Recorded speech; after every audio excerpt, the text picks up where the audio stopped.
So, hello, Daily. Welcome to the podcast. Thanks for Hey. being here. And you are in, where are you? In Washington State? Yep, Pacific Northwest. Yep. Nice. Okay. So we have a huge time difference, like Yes, 9 hours. we Yeah. do. Yes. So yeah, tell me a little bit about yourself. I've been following you, and I see that you do healing, QHHT healing, and that Yeah. that comes from Dolores Cannon, no? Can you tell me Yeah. more a little bit about that? Yeah. I was actually introduced to Dolores Cannon over the quarantine. I feel like so many people have had their own spiritual awakenings over these crazy times that we're in recently. And I guess I'm no different in some sense. I think I'd already been on a path to spiritual awakening, but it hadn't really been solidified. I was still feeling like I was here to be doing something bigger, but and I hadn't quite figured out what that was yet. And then someone posted in one of my groups, one of my little soul awakening groups, and said, what did they say? Something about first wave are here. What about you? What wave do you identify with? And I was like, what wave? Waves. What is Okay. she talking about? Waves. And I clicked on that link, and it's the funniest thing. It was, I guess, lecture. I don't know. Lecture sounds really boring and very rote. So I don't think that's the best word to describe Dolores Cannon and how she talks and delivers information. But it's just her sitting on, I think she was on a stage at one of her trainings probably. And she's like on this, like, I don't know, in this recliner or something. She looks just so cozy. She's just this sweet, older Southern lady. And she's just sitting there, and all she does is talk, and it should not be it honestly, it's like it's hard to describe what is so magical about it, because it's she just sits there and she just talks, but it's magical. And the link that was posted was, I don't know, it's probably a 2.5 hour link of just her talking. This is all she does for like 2 hours, and it is the most, oh man, I don't know, mind blowing, like reality changing thing you will ever hear. And it's like when you first start it, you're like, oh, she's just sitting there. In this day and age of tech, you want like visuals, you want like a PowerPoint, or you want them to like cut to like a video or Yeah. something. I don't know. I don't know, you want visuals or something. I don't know, but she does such an amazing job of creating all of that for you. And all she does is just sit there and she just gives it to you, and it's incredible. Okay. Anyway, I digress. Yeah. That video was like 2 hours long. It took me a while to get through it. I watched like half of it Mhm. in that first sitting, and I was hooked. I thought it was amazing, and it took me a couple of weeks to get through the whole thing. But as soon as I got through it, I was just obsessed. I was like, oh my gosh, I want to do this. I looked up more of her videos. There's a lot of stuff of hers on YouTube that you can find, and I just couldn't, like, I was so drawn into her energy, and just she's just this amazing storyteller. Okay. And at the end of that, I was like, oh, I need to do this. I wonder if she taught this, or if you can learn how to do this. And as Yeah. soon as I Googled like Dolores Cannon and training, I think was all I looked for, it came right up. And so I started the training right away to be able Yeah. to do the hypnosis, to do what she does. Yeah. So So when did this journey start? When was that? it was about a year ago, Ah, okay. a little So bit less than a year, when the current, like you said, when the current when the lockdown quarantine started, started, yeah, basically. lockdown. Yeah. Yeah, nice. But before that, you hadn't heard from Dolores Cannon, or No, yeah. I don't think I'd ever heard about her before that, no. Mhm. Although the notion of a lot of the things that she talks about, reincarnation and coming into different lives, and there being, ETs, ETs that exist and ETs that interact with us, and all those different types of things had already come into my conscious awareness. Yeah, So those types of things weren't necessarily new to me, but the depth of looking into them as much as I have been was new. yeah, yeah. The book which blew me away was the one which she talked actually with Nostradamus. it's the book is called The Seeings of Nostradamus, I think, where they communicated in different dimensions. You know, like he was talking with her or through a patient. That's very interesting to understand how he thought about the whole thing of time, you know, because there was no time actually. He was in his dimension, and Dolores Cannon or the patient was in his dimension, and they were communicating with each other. So that's a very interesting book actually, but I don't remember the exact name, but it has something to do with Nostradamus. I don't remember exactly either, but yes, I know what you're talking about. She actually mentions Nostradamus and being able to communicate with him in her program, in her certification program, in the training, and how it's just he's communicating with her from his current time, which is for us in the linear past, but he's communicating to her from our perception in real time, and it's really hard for our human minds to comprehend that. But that's true. It took me a while to really like understand that, because like, whoa, I mean, to grasp that, you know, to understand really what's happening. That's I know. But yeah, let's get back to the healing. What can this healing do? Like, how can, like, the listeners listening to us, how can it help them? There's literally nothing that this healing can't do. If a client has an issue or an ailment that they want to address, and they've truly set the intention to address that, it will happen during one of these sessions.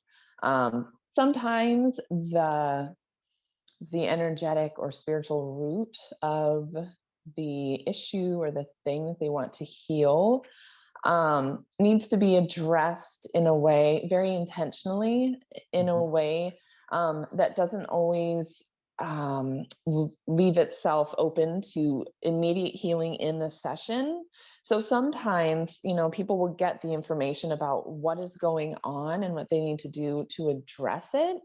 And usually the subconscious will help jumpstart the healing.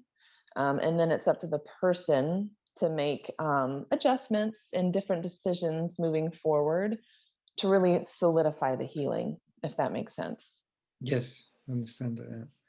So it can help actually if you have also energy blockages, for example, no?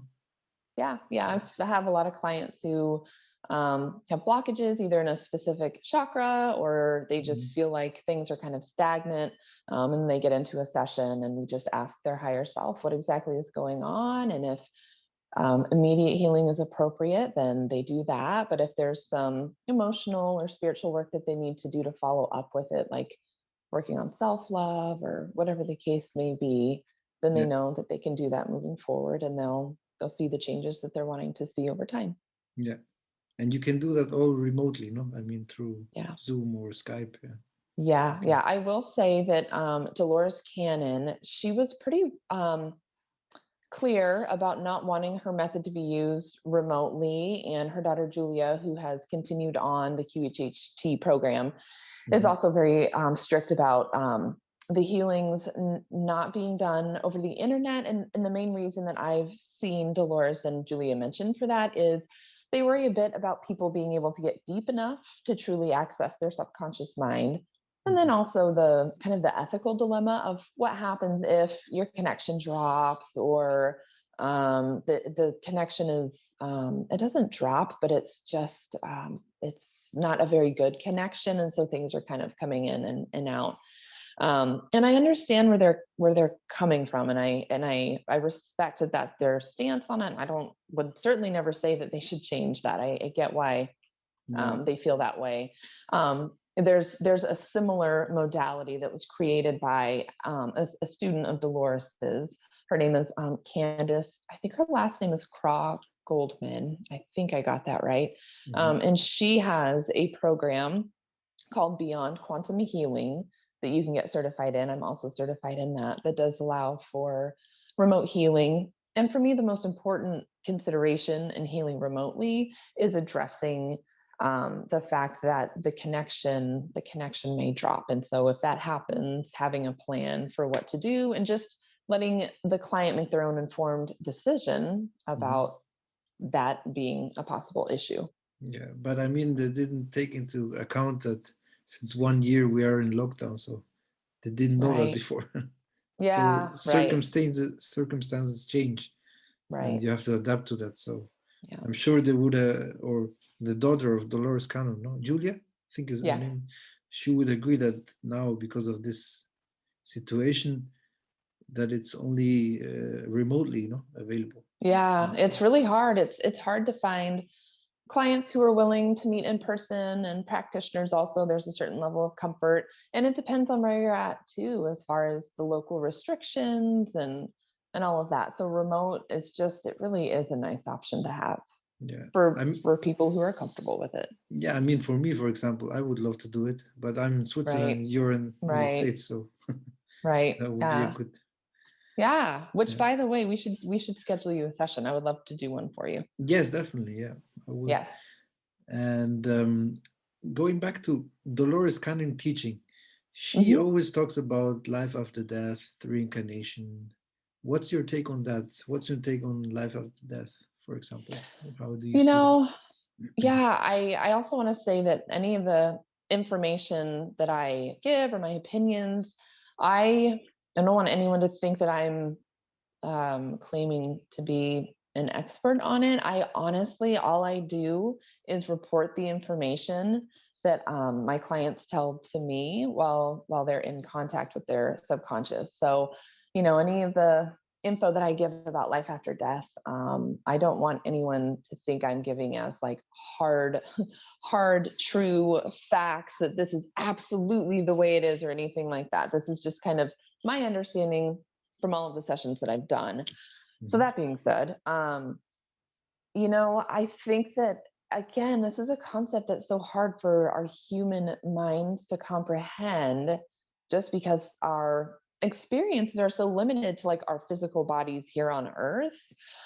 But generally speaking, I think that life, it almost seems like our lives truly begin, or they just expand infinitely after we leave these lives that we have on Earth. Once we leave our earthly humanly bodies, which are amazing, they do such incredible things for us while we're on Earth, but I do think that leaving them and moving on to the next stage is, I think it's just a beautiful, and also just a very loving and peace filled experience for every soul, for every spirit.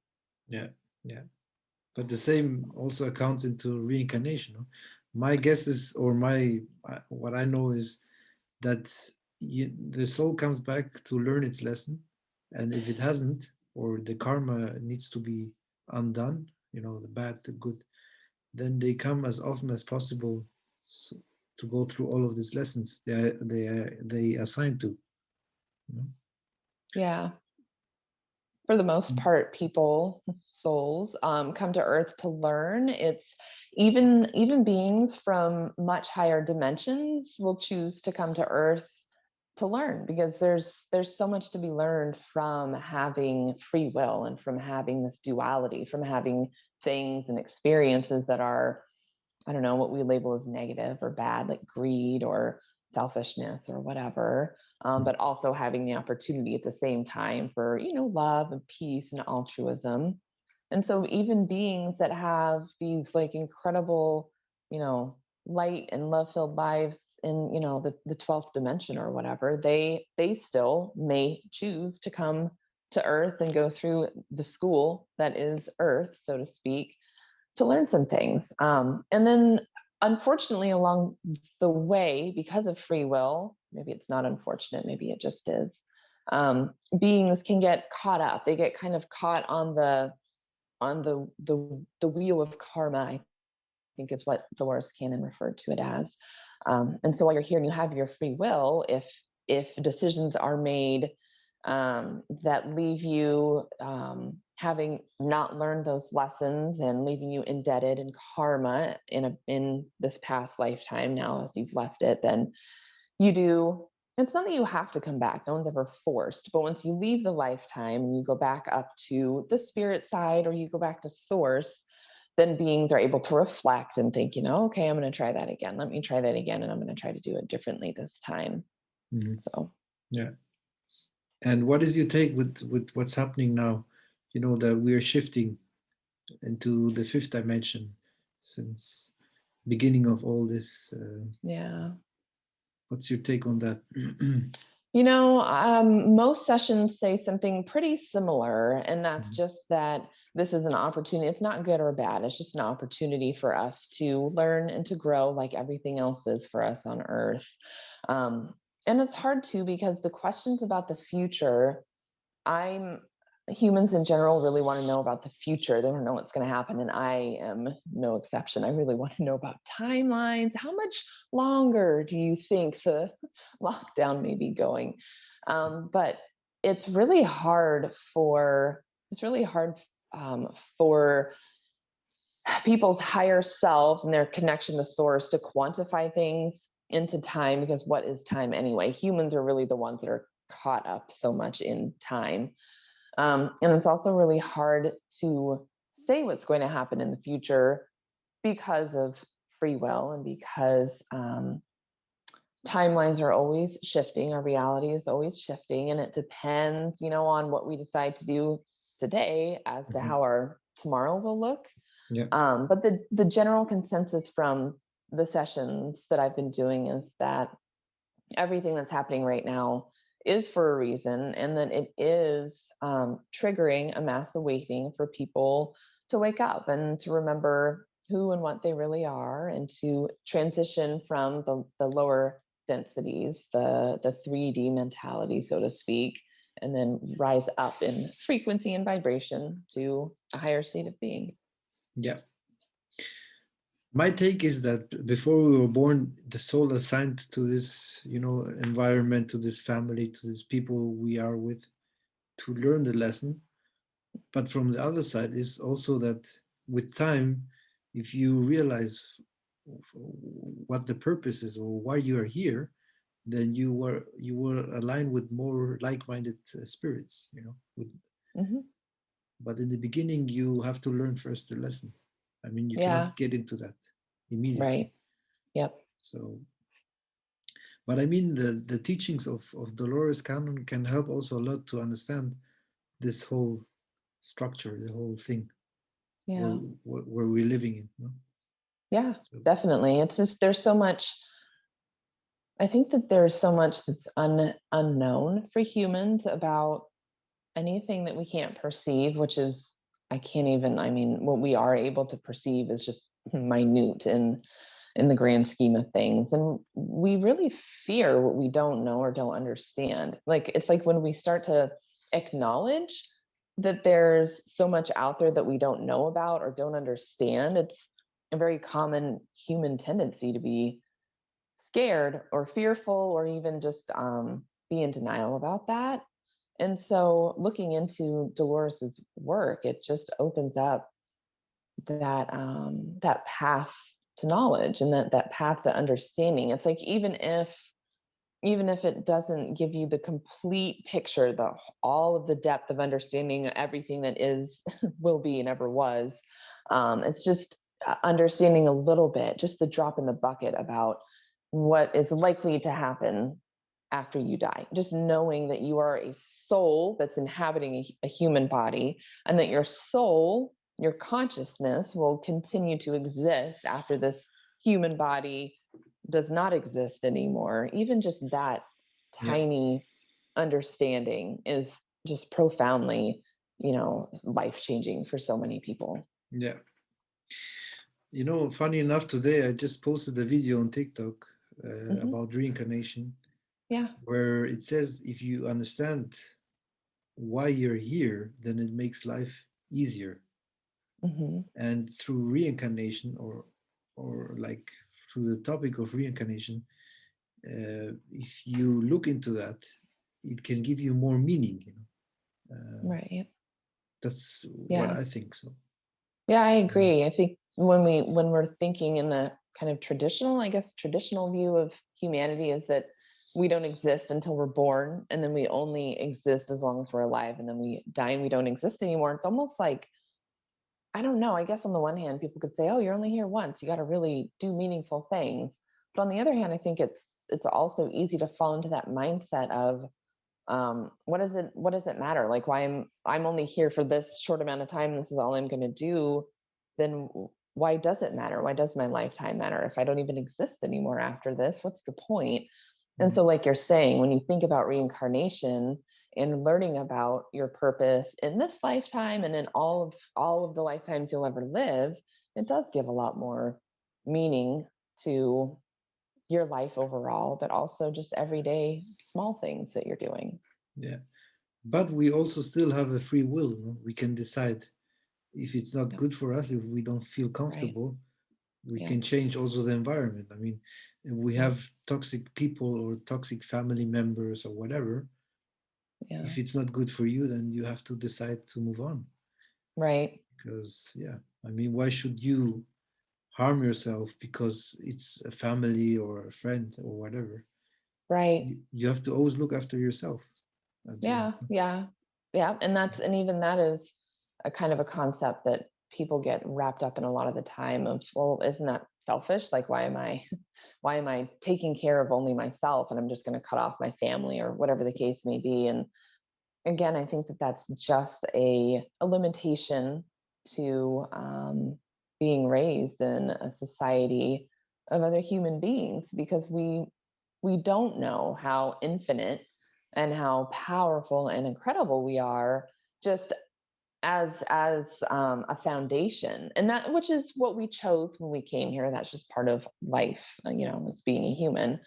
But getting into that mindset of, I'm here to love and to be loved, and if that is your mindset, and you come from a place of love rather than coming from a place of fear or shame, then when you make decisions like, I think I need to cut off my toxic family because that energy that's here between us isn't love, and that's what I'm here for. I'm here to feel good, and I'm here to make others feel good.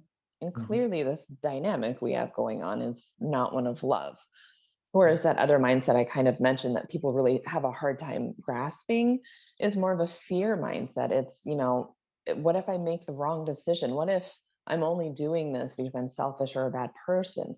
What if I stop talking to my family and something bad happens to them because I wasn't there? All of that may be true. I'm not really sure, but it's all very based in a fear mentality rather than a love mentality. And I know that my purpose in being here is to feel love. It's to be love, and it's to give and show others love, and it's to openly receive love from others. And so when I'm in a situation where that's not happening, I just exit the situation, and it's not a bad deal. I exit it with love because it just wasn't working, So Yeah. everything can be done with love and of love and because of love, which sounds really corny, but when you really adopt it as a way of life, it's just life changing. Yeah. I mean, at the end, is love is the answer for Right. everything, no? It is. Yeah. Yeah. I mean, there is fear, there is anger, but love is the most purest form of being. If you Yeah. start just thinking, even if you attract other people who are negative or whatever, if you just Yeah. think in the sense of a human loving person, or you just being a loving, Right. then you cannot do nothing wrong. But we Right. are we are programmed, actually, almost, I would say, Yeah. like getting attached to all of these different feelings, the Right. anger, fear. So it's not always easy to control that, but if you Yeah. can choose, I would always choose love, always, because Right. that's the answer to everything, actually. So Yeah. Yeah. And I think it's hard for people to realize sometimes that it is a decision, and that the things that they're choosing to do, they're just not choosing love. I actually had a session a while ago, and the client's higher self said that there are only two emotions. There's either love or fear, and so everything else that we experience can be traced back to either coming from love or coming from fear. And so I think that people, when they find themselves in a situation and they're trying to figure out, like, okay, well, if I truly believe that I'm supposed to be here for love and that's the answer to everything, they can think about, what is it that I'm feeling right now? I'm feeling frustrated with my kids or whatever, and then following that and seeing where it goes. What is it that I feel frustrated with? Well, they're not listening. Why is that frustrating? Because we're running late. Okay, well, why is that upsetting? Why is that frustrating? Well, I don't want, I don't know, the people at daycare to think that I'm a bad mom because I can't get the kids here on time. And then, so it's like, okay, and what is it about someone else's opinion of you being a bad mom? What is that triggering within you? And for me, that was a real life example from my own life, if you couldn't tell. And for me, that's just being a bad mom. I'm afraid I'm a bad mom. Like, if I can't get to daycare on time or the kids aren't listening, I'm afraid that I'm a bad mom. And so when I can shift that, and when I'm frustrated in that moment, rather than being frustrated and just being like, okay, well, that all just goes back to fear. What is something I can do right now out of love? It just looks completely different. It's just taking a deep breath and centering myself and feeling love and then acting in that way with my children. It's slowing down and helping them and getting out the door. And who cares if we're 10 minutes late? It doesn't actually mean that I'm a bad mom, but being conscious and aware of those things. Mm-hmm. So, I understand. Yeah. yeah. But would you say that, you mentioned that the higher self, when you communicate with them, that most of your patients' higher self, they attracted you or the situation in order to heal something, or Mm-hmm. I mean, everybody who comes to you had a certain issue they wanted to get rid of, or whatever, or get Right. just a healing. Yeah. And I think, like, if my higher self needs to do your healing, it will do it. It will. That's why nothing is. I always say there is no coincidence. Right. Everything Yeah. is And I meant. think that's absolutely everything happens for a reason. And even rarely clients will not be able to get to their subconscious. I think I've only had one client ever who wasn't able to really even see any of their past lives, but every client is able to see Mm-hmm. scenes from their past lives or see the information that their subconscious wants them to see. Although once in a while, clients can't get quite deep enough to access their subconscious mind to get their questions answered and to ask for healing. But even in those situations, it's all such a valuable learning experience. Even if someone comes and they think their intention is, to heal and to have an incredible, hypnosis session, if subconsciously they're still holding back or they're still really trying to work on um, blockages or whatever it is, that may not end up happening, but that's okay because the experience that they have is still meaningful and it was supposed to happen. And like you said, there are no coincidences. So Mm-hmm. Yeah, that's good to know. But yeah. what I want to say regarding the whole session, how long does it take usually? I mean, one session. Um, Generally speaking, they're about 3 hours long. The first Mm-hmm. hour or so is the interview, Mm-hmm. which is a very formal term. It's not actually that formal. I don't have like a list of questions and I'm like taking notes or anything. It's just getting to know the client and building rapport and enabling them to feel comfortable with me and share whatever it is about their lives that they think is pertinent and relevant to the situation, Okay. and to getting healing. And then after the interview portion is the actual induction and hypnosis. The induction is just where I read a script, and it's just encouraging the client to relax deeply and to start visualizing and to get into the right brainwave state. Um, and then they'll see some past lives and their subconscious will come forward and I'll ask them whatever questions the client wanted to ask them. And then Mm-hmm. that'll be it.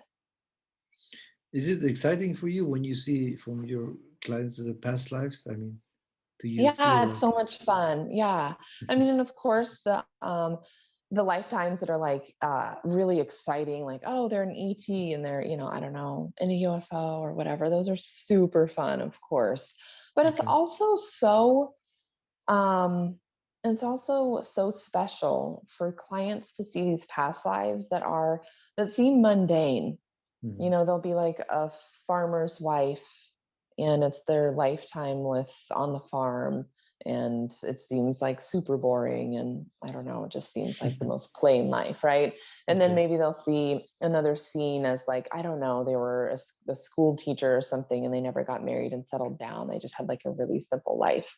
Okay. And there's always a reason for them to have seen those things, and bringing those lifetimes that seem unimportant forward to show them the importance in it is really honestly just touching, because it's such a reminder of the importance of everything that we're doing in this lifetime on earth. Every moment of every day is an important and meaningful moment if we choose for it to be that way. So, you know, even if we're having this lifetime on earth that we feel like is boring or not very exciting, first of all, we can change that at any time.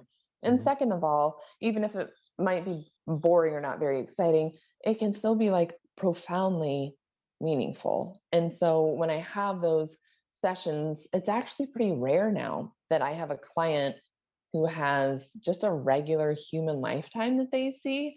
It's almost just as exciting to see those, because they're still so powerful and so meaningful for clients. Yeah. But what about those who are, let's say, light workers or star seeds? I mean, they had also previous lives, but perhaps on other planets. Hmm. Did you have also this experience with clients? Yeah.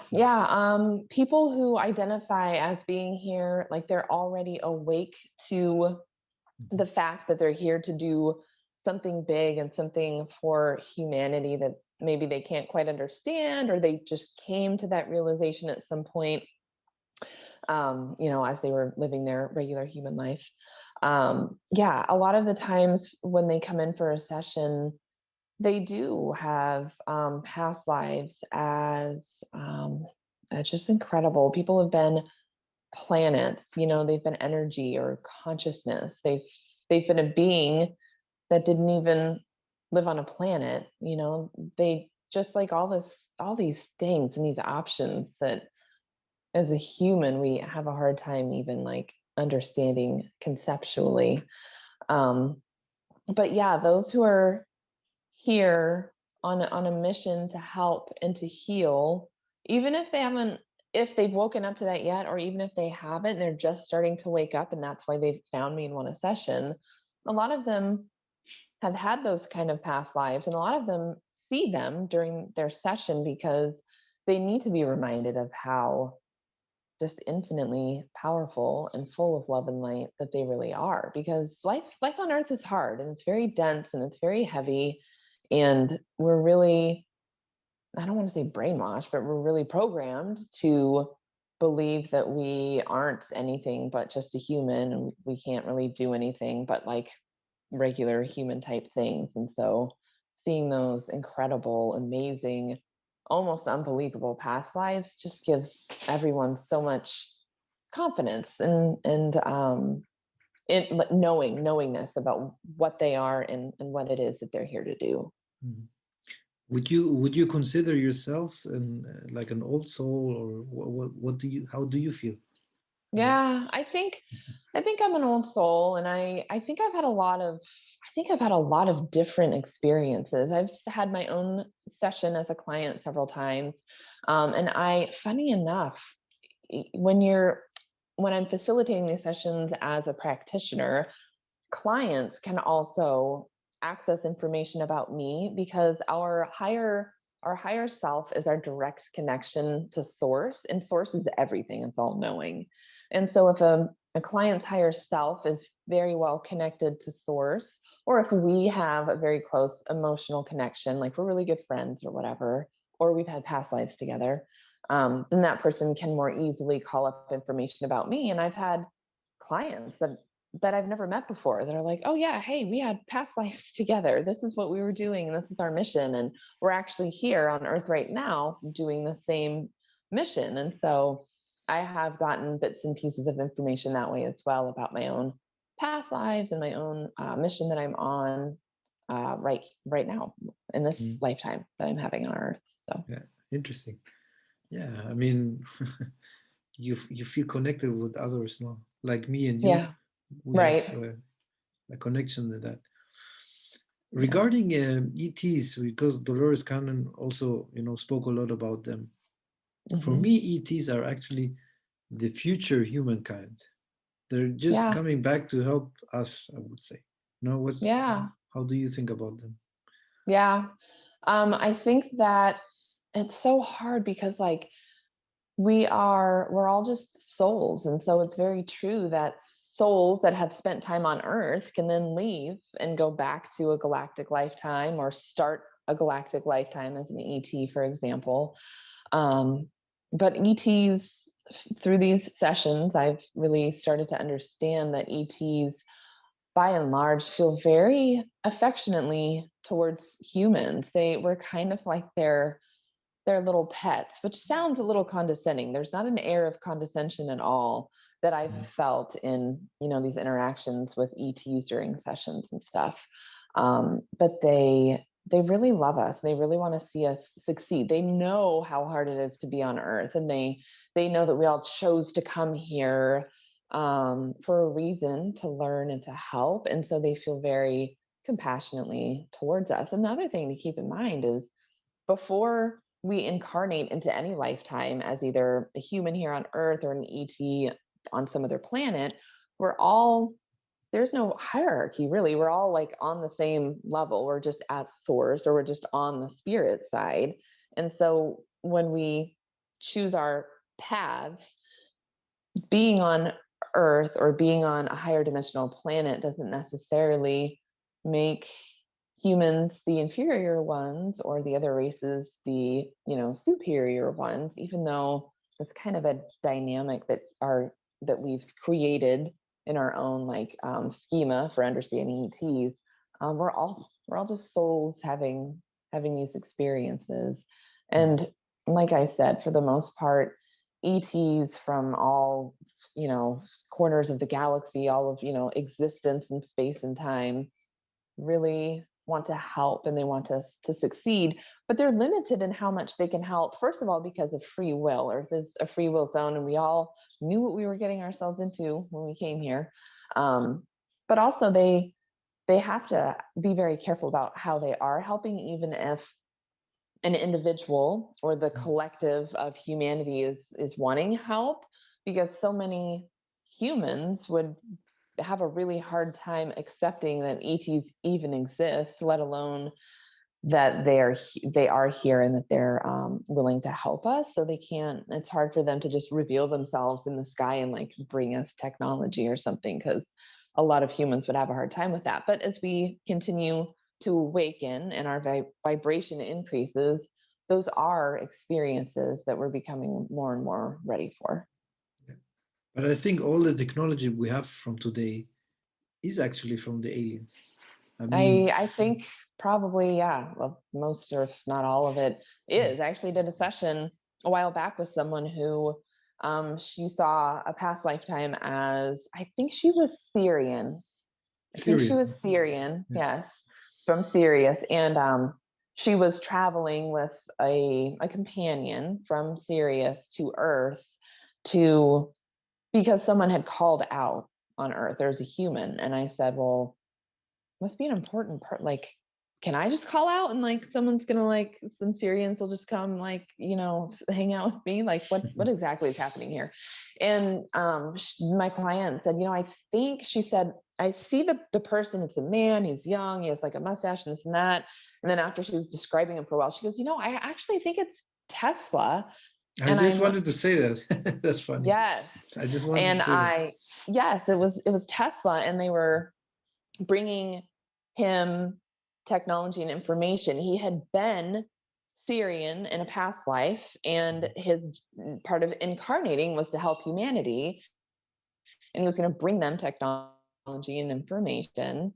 And so when he started to like awaken to that and realize that, he started to put his intentions out into the universe. And who knows how specific those intentions were. probably he was not thinking like, oh, I am actually Syrian from another planet and I came here to help all of humanity, so I'm ready for you guys to come down now. It was more of just that vague understanding and notion of, I'm here for something bigger. I know that I'm supposed to be doing something else and I'm ready for it. Whatever it is, I'm ready for it. And then they came and they gave him information about, I don't know exactly what it was, but some of his tech, the energy, I think specifically. And yeah, that was it. And he was able to just be exposed to it like at one time, and then that was enough. He remembered it enough from his past lives and having understood it in a past life that then he could just recreate it in his human life. Yeah. Would you say the one of the advanced souls come from Sirius, or are different like Pleiadians or like Arcturians? They have all Yeah. different um, aspects. Yeah, I think all of the different planets and different beings have their own unique, I don't want to say experiences, but their own unique like imprint and abilities and things that they're able to do. And so it just kind of depends on what it is, especially as a human having had those previous lifetimes. It just depends on what resonated for them in those lifetimes that they had, as far as what it is that they're bringing with them into this lifetime from those previous lifetimes. Okay. So in your session, they can also find out where they are from, no? Actually, Yeah, that's a common question people want to know is where they're from, where they've had the most lifetimes. I usually, the way I phrase it is, where would their soul consider home? Where have they spent the most lifetimes? Usually, people have a predominant location or planet or existence that they've incarnated in a lot. Sometimes it is Earth for some people. A lot of the times it's a different planet or star system. It just kind of depends. So, but what I also learned is many souls who have lived past lives, they feel attracted to certain places or areas. Like for me, I yes. feel attracted to Egypt or to Greece, Yep. ancient Egypt, ancient Greece. So Yeah.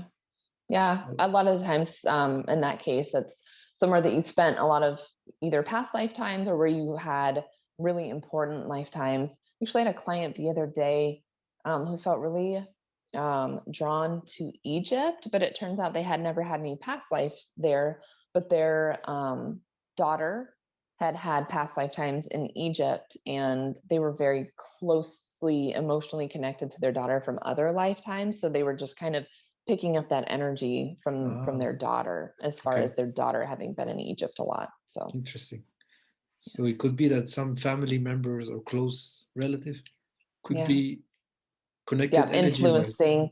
Yeah. When you're very closely connected energetically, it's sometimes hard to figure out what exactly is mine and what exactly is yours. So Yeah.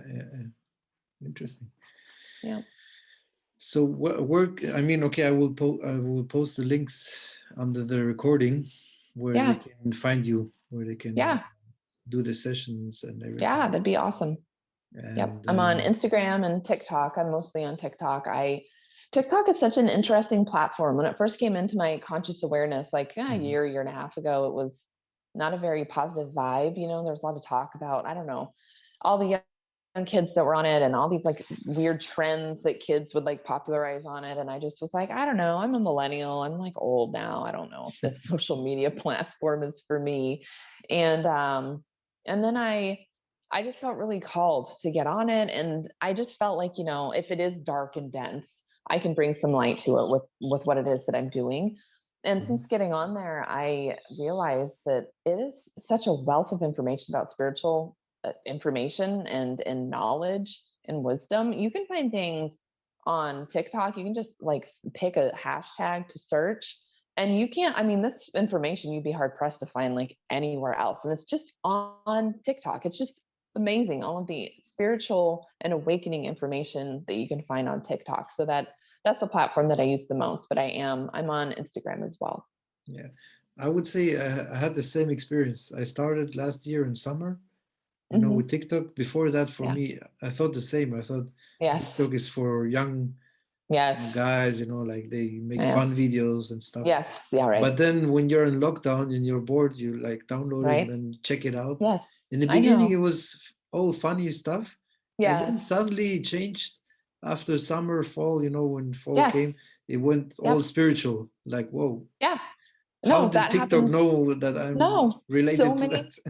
I can't tell you how many people I've had that conversation with. And when they first got on, it was the usual funny stuff, viral stuff, like dumb stuff. And then at some point, just things would start popping up about, is your third eye open? Or are you awakening? Or have you been seeing repeating numbers? And then just from there, it was just like a cascade of all of this incredible information. So, Yeah, and for me, when I started the spiritual journey, when I started posting about spiritual topics, hmm I did it consistently. I hmm posted the video every day, and then yeah, I got people telling me, "Hey, come put more of that. I'm interested. I want to learn right. more." And I'm like, "Wow!" And then the Yeah, numbers of followers it grew and grew. I'm like, "Oh, now I have yep, to really be there." yeah, And I know. so you understand what you have the Yes. same experience now. So. Yeah. Yep. Definitely. And it's hard to find the balance too of like using it as a tool and as a platform to help share positivity and love and information, and not letting it. Social media is can be rough. That balance between using it the very intentional way that you want to use it, and not laying in bed at midnight and just scrolling aimlessly through all of the videos, which are incredible and so informative, but you don't want to be on TikTok scrolling at midnight. So it is hard to find the balance. And You, also, like you said, mm, feeling that the obligation or the responsibility, and just knowing that we don't have to save everyone, and everything will be there in the morning, and it's okay. but I mean, you get also addicted, like you said. You Yep. scroll and then like, okay, 10 minutes, and then suddenly you're half an hour on it. I'm like, oh Yes. no, I wanted to There. do Yep. something different. Yeah, I know. And then you realize you didn't even do the thing that you came on to do. You're like, oh, I never did respond to that message, and it's been 30 minutes. Yeah, Yeah, I have that same exactly. experience. But I would Yeah. say if you compare it with Instagram, hmm the growth of Oh, TikTok is it's it's huge. I yeah, I've never heard anyone say, oh, my Instagram account does so much better. I have never heard anyone say that. It's always, oh my gosh, my TikTok does way better than my Instagram. And I don't know why that is, but it's, yeah, my stuff, I get so many views, I get so much interaction. It's great on TikTok. Yeah, because I have actually two accounts. The hmm one where I just post something funny, I started that hmm last year, and I just have like 100 or 200 followers. And the spiritual Yeah. one, like went from one day, it went like up to almost 18,000. Like, Right. and you're like, oh, how did that happen? I Because know. like if you post the right stuff and people start Yeah. following you, Yep. you know, Yeah. I agree. yeah. But Yeah. great, it was a very great conversation. I really enjoyed it, Yeah. and Yeah. really thanks for this information actually about the Yeah. healing, and I want to do it. I mean, Yes, I, definitely. Thank you so much for the opportunity. And I would love to give you a session. yeah, and for my followers also, I highly recommend, or for the Yeah. listeners who are listening, to Yeah. do the healing with you, because Yes, it can really help, definitely. Life changing. especially during these times. No, I mean, Yes, it's not easy. absolutely. If you're in lockdown, No. you're mentally Yes. drained. No, I would say. Right. Definitely. Yeah. Great. Then thanks. Yeah. I wish you. It's like 10 or Yeah. 11 a.m. almost. Yes. Like Yeah. you have the whole day. For me, the I day is do. Yes. almost over for me. So Yeah. Yeah. I wish you a great day, and Thank you so much. thanks a lot. Thanks for You're being here. welcome. Yeah. No problem. Take care. Yeah. Thank you so Bye. much for having me. Yeah, you too. Bye. Thanks. Bye.